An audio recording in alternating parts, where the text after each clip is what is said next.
അന്ത്യകാലത്തിലെ മനുഷ്യർ. 2 തിമോഥെയോസ് 3 മുതൽ 5 വരെയുള്ള വാക്യങ്ങൾ. അന്ത്യകാലത്ത് ലോകത്തിൻ്റെ അവസ്ഥ മാത്രമല്ല, മനുഷ്യഹൃദയത്തിൻ്റെ അവസ്ഥകൾക്കും മാറ്റം വരുന്നു. 1. സ്വയം കേന്ദ്രമായ ജീവിതം. അങ്ങനെയുള്ളവർ സ്വസ്നേഹികളും ദ്രവ്യാഗ്രഹികളും ആയിരിക്കും. ദൈവത്തെക്കാൾ സ്വയം അവർ ഉയരുന്നു. സേവനത്തെക്കാൾ സ്വന്ത ലാഭം നോക്കുന്നു. ഈ കാര്യങ്ങളൊക്കെ ദൈവഭക്തിയുടെ ഏറ്റവും വലിയ ശത്രുക്കളാണ്. 2. ബന്ധങ്ങളിൽ തകർച്ച സംഭവിക്കുന്നു. മാതാപിതാക്കളെ അനുസരിക്കാത്ത മക്കൾ, സ്നേഹമില്ലാത്തവരും ക്ഷമയില്ലാത്തവരും വർദ്ധിക്കുന്നു.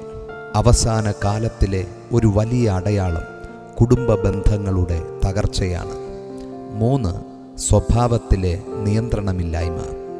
നന്ദികെട്ടവർ, അശുദ്ധർ, വാത്സല്യമില്ലാത്തവർ, ഇണങ്ങാത്തവർ, ഏഷണിക്കാർ, അജിതേന്ദ്രിയന്മാർ, ഉഗ്രന്മാർ, സൽഗുണദ്വേഷികൾ, ദ്രോഹികൾ, ധാർഷ്ട്യക്കാർ, നിഗളികൾ എന്നിവർ സ്വഭാവത്തിൽ നിയന്ത്രണമില്ലാത്തവരെ കാണിക്കുന്നു. 4. പുറംഭക്തി. ഈ കൂട്ടത്തിലെ ഏറ്റവും അപകടകരമായ അവസ്ഥയാണ് ഇത്. അവർ ദൈവപ്രിയമില്ലാതെ ഭോഗപ്രിയരായി ഭക്തിയുടെ വേഷം ധരിക്കുകയും എന്നാൽ അതിൻ്റെ ശക്തിയെ ത്യജിക്കുന്നവരും ആയിരിക്കും. പുറമെ ഭക്തി ഉണ്ടാകും, എന്നാൽ അകത്ത് ശൂന്യമായ ജീവിതമായിരിക്കും.